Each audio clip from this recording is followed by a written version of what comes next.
Welcome to the Embrace Your Destiny podcast. My name is Sandra Dawes and I'm your host. And if you're new to the podcast, the Embrace Your Destiny podcast is all about sharing the stories of women who are going through their own journey, and we're talking about the struggles that they've had, the lessons they've learned, and giving advice to anyone who might be going through something similar in their own life.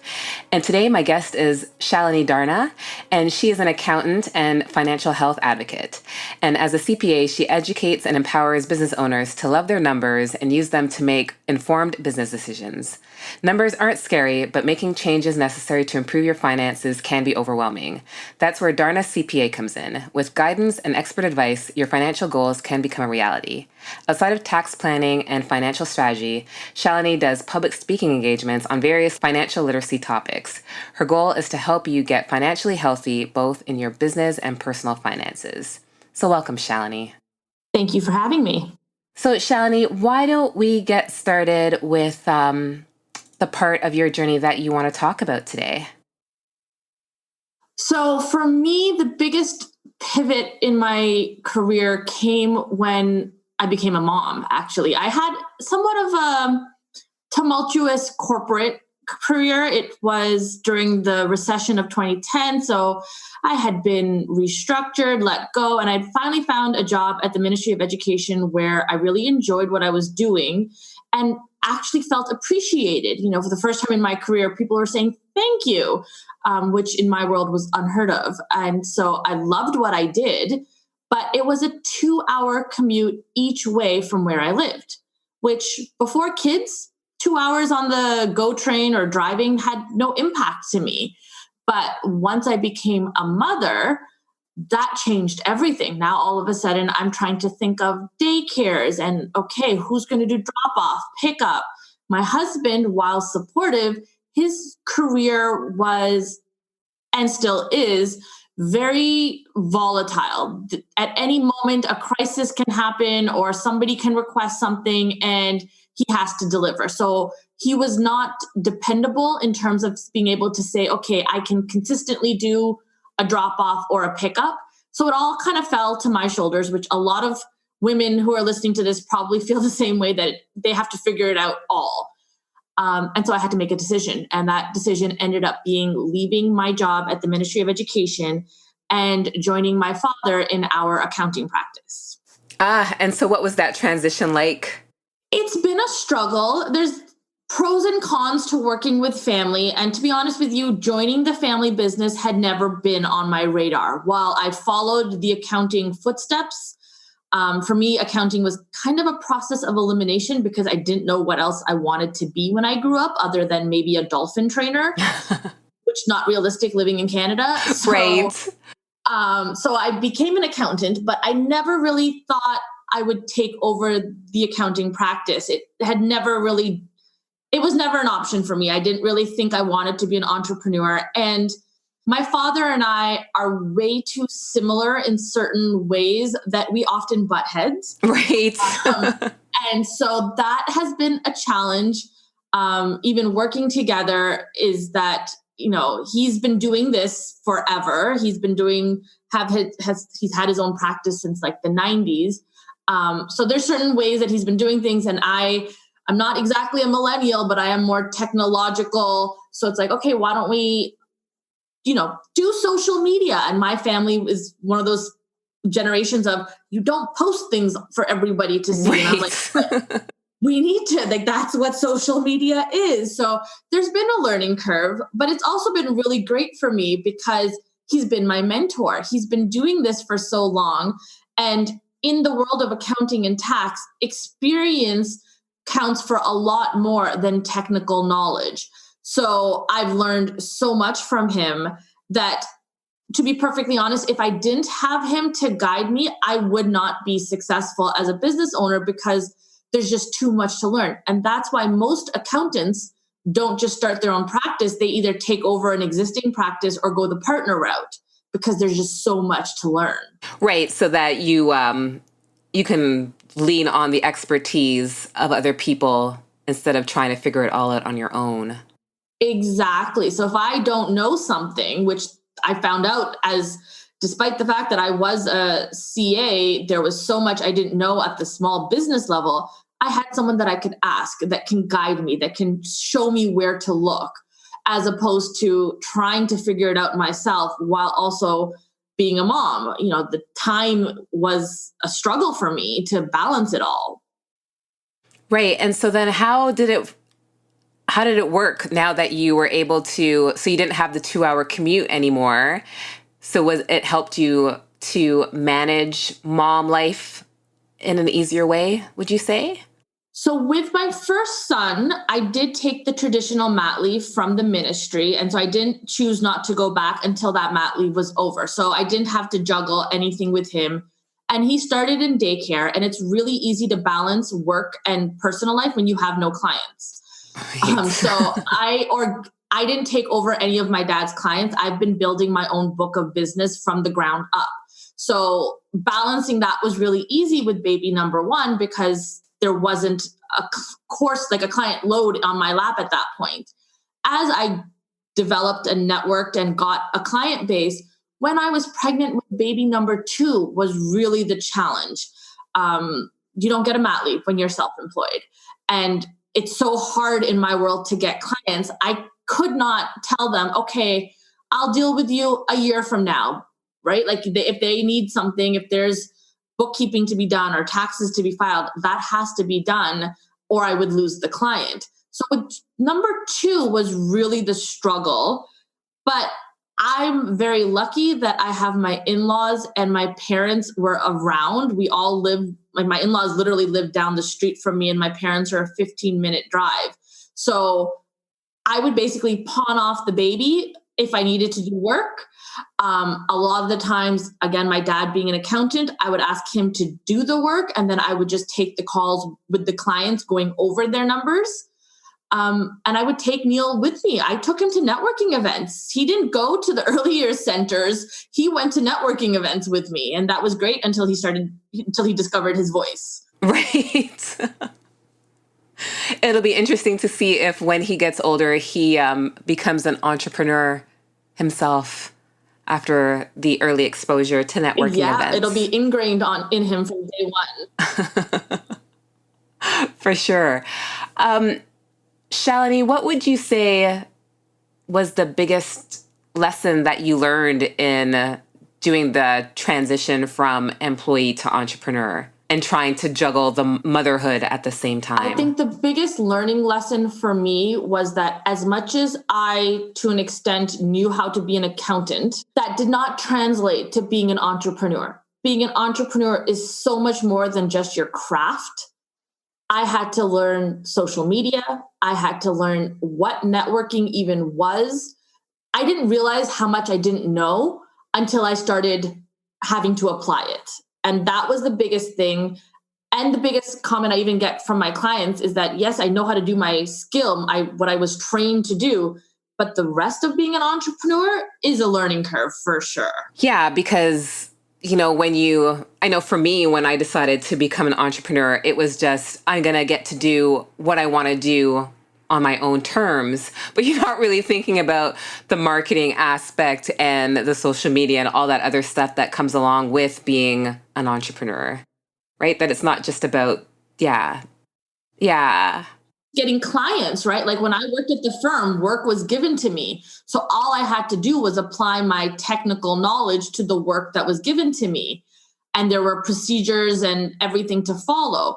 But now I have to get the clients and then understand their needs and now develop my own policies and procedures to apply to them. So right. There's so much more to it. Definitely. It's definitely not something that I think comes naturally to people, even people who do come from entrepreneurial families. It's still something that you have to learn and adapt for yourself. Absolutely. And especially networking. I mean, networking in itself was a huge learning curve, especially coming from my background. When I used to network, so when I was in university, the firms came to me or to the university campus to recruit us. And that networking experience was very hostile because there was only X number of seats at any given firm. So it was really aggressive, kind of tooting your own horn, corporate, stuffy culture. Right. And then all of a sudden I started networking with fellow entrepreneurs.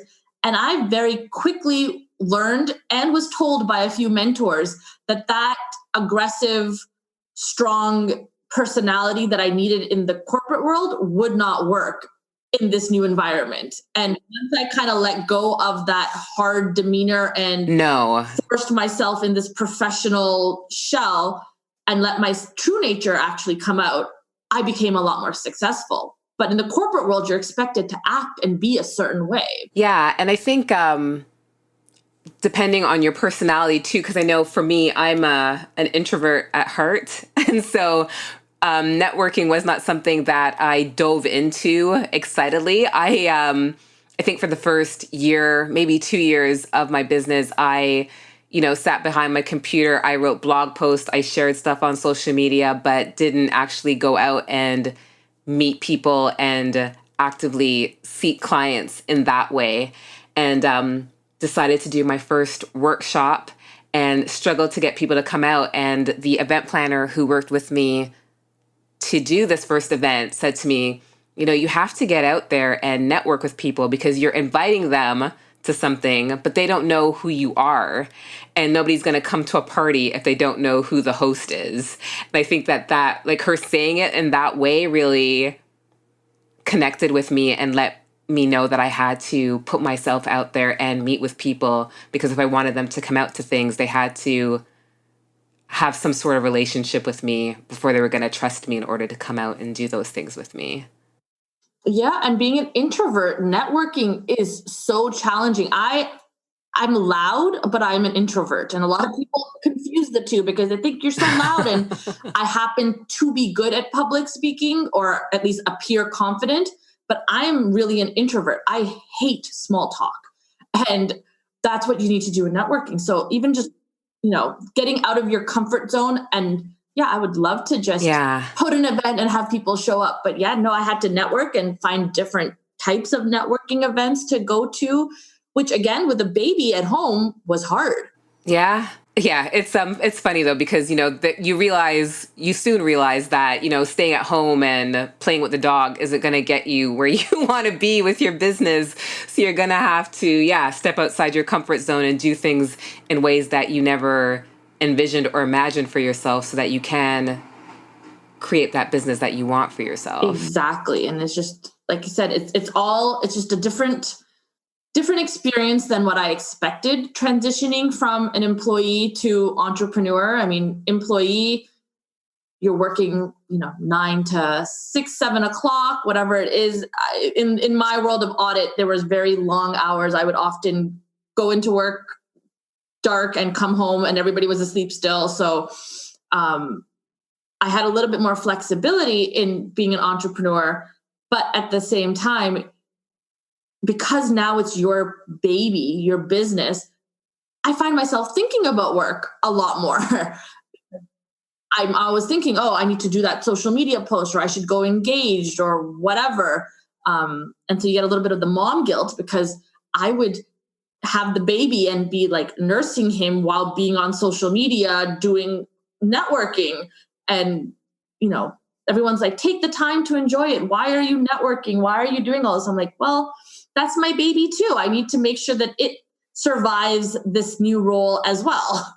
Right. Yeah. So that then becomes the struggle of balancing the two and not feeling that guilt that you're not giving enough attention to one or the other. Exactly. And that was a challenge too, dropping him off to grandma's. I can honestly say because with my older one, Nikhil, I took a regular standard mat leave. There were play dates. We went to the early years centers. There were, I played books and puzzles. I did a lot more with him. With Neil, my second, he kind of was raised by grandparents, to be truthful. I didn't do nearly any of that. He's never even stepped foot in an early years center. He's never gone to a baby and me class. It was a very different upbringing that he had. Right. Because your situation is different now. Yeah. I had him, but I had clients and I didn't get a mat leave, or like I said, I would lose the clients if I just said, I'll see you in a year. Right. Yeah, it's just not doable. Shalini, what's your relationship like with your dad now that you guys are working together? Do you find that it's brought you It closer? definitely has brought us closer. So I actually work with both my dad and my mom. My parents both work together. My mom runs our financial planning business. Okay. So it is truly a family business because we do taxes and financial planning. But I see them more. Like when I work downtown, Monday to Friday, I wouldn't see them. And then weekends, you do have your own social life with your own friends. So while I would make the obligatory phone call to my parents probably daily, now I see them more and I'm closer to them. Right. And because I need them for my children, they have a really close relationship with my kids too. So it's really made our family more connected than I think what we would have had, and what I even see some of my friends who do the traditional 9 to 5 with daycare, the lifestyle is totally different. Yeah. So I'm really closer to my dad. We still butt heads, don't get me wrong. Of course. But he has also, I think in the beginning, there's obviously a trust factor of, you're new to this, you need to take my guidance and learn from my mistakes. And then he also kind of realized that I need to perhaps learn some of these mistakes my own way, the hard way, because I can't always take his word for it. And just because it didn't work for him doesn't mean it's not going to work for me. So he's really let me take DharnaCPA and run with it. And so certain things that he would never have thought to do, for example, like the public speaking engagements. Public speaking is not his thing. He's never once said, no, I don't think you should do that. Even if I don't get paid for it or I don't get a client from it, I personally love doing it. And he's really seen, I think, me grow and develop because of the business. And so now I get a lot more autonomy of how to do things, bringing in my own ideas of what to do with DharnaCPA. So it's definitely made us closer, and it's made, in general, our entire family function more like a family because we're seeing a lot more of each other. Right.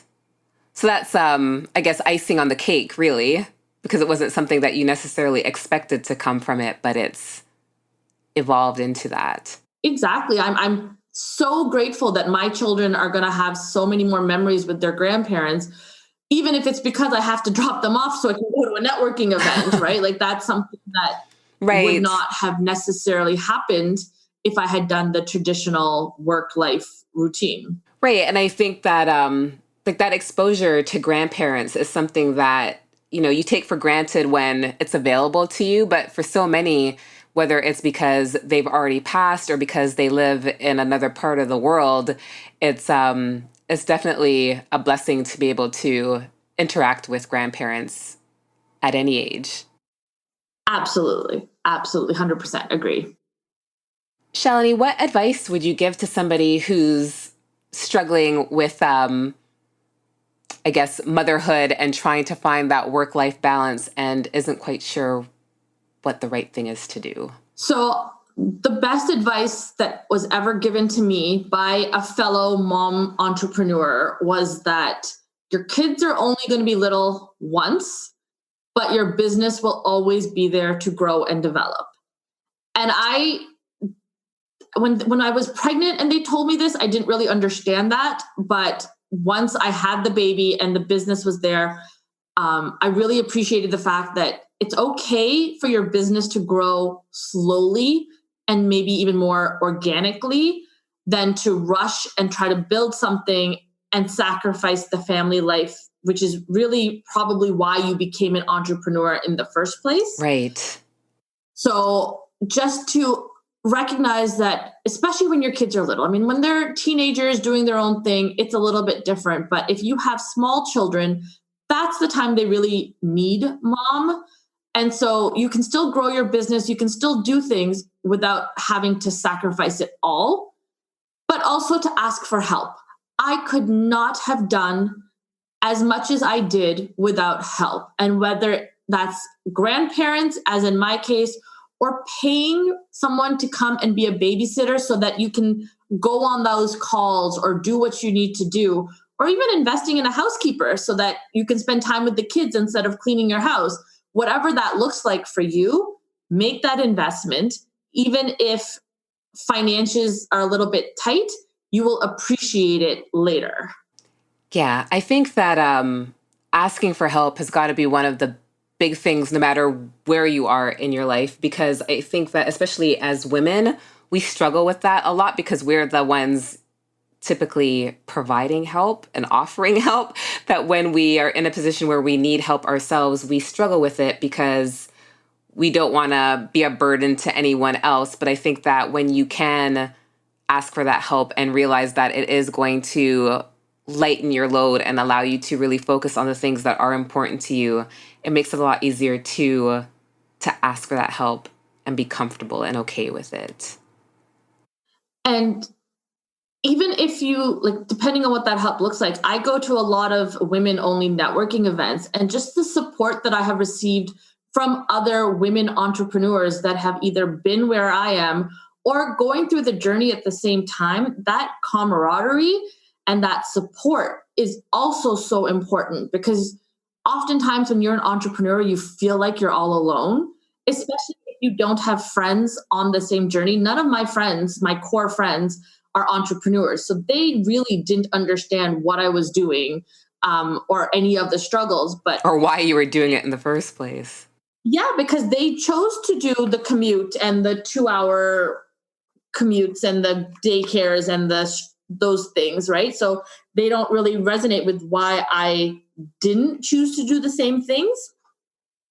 But when I started networking and found other entrepreneurs who were sometimes had kids the same age or even younger, we were supportive of each other to the point where, like, sometimes even helping each other out with childcare, or doing a play date so that the kids are entertained and then we can get some work done.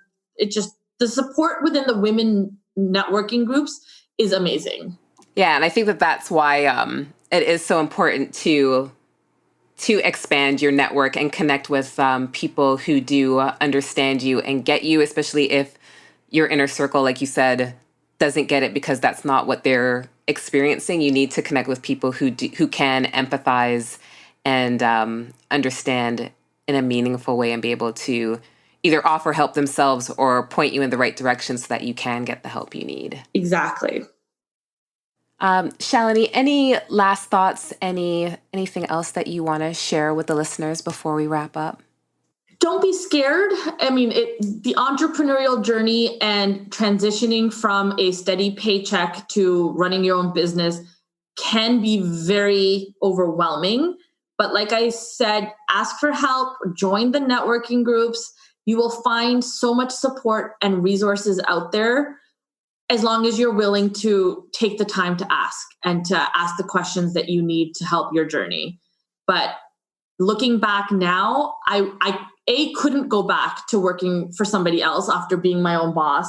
But the path that I've chosen within DharnaCPA brings me so much inner joy, especially when I help with financial literacy for women that don't get, either they come from abusive relationships or weren't empowered to make those decisions. It has been so fulfilling. So if being an entrepreneur is something that is on your radar, but you're scared, feel free to reach out and we can have a conversation of how to make that a reality for you. Yeah, I think that's great advice because at the end of the day, the things I feel like that are most meaningful to us, they take a lot of work. They take a lot of commitment, but it's well worth it once you put in that effort. And I feel like when you take those leaps of faith, like when you decide that you want to start your own business and you actually start taking the steps to make it happen, that the universe will conspire with you to make those dreams a reality, right? I think that sometimes you just need to truly make that commitment to doing the things that you really want to do, and things will start to fall in place and align in a way that they never did when you were just talking about it or thinking about it. But once you take that decisive action and really start to get the ball rolling, that things start to come together in ways that you never really even imagined. Exactly. And the roller coaster ride, and it will be a roller coaster ride, you grow and develop and just learn so much about yourself too. Yeah. And I think that's the beautiful piece of it, right? Is that you're not just growing your business, but you yourself are growing as well and learning more about yourself and what your capabilities and abilities are so that you can do your best and be at your best at all times. Exactly. Shalini, thank you so much for taking the time to chat with me today. Thank you for having me. For my listeners out there, you can check in the show notes and you'll be able to find ways to connect with Shalini and learn more about what she does and the services that she offers. Again, Shalini, thanks so much for your time. And to the listeners, I will see you soon. Take care.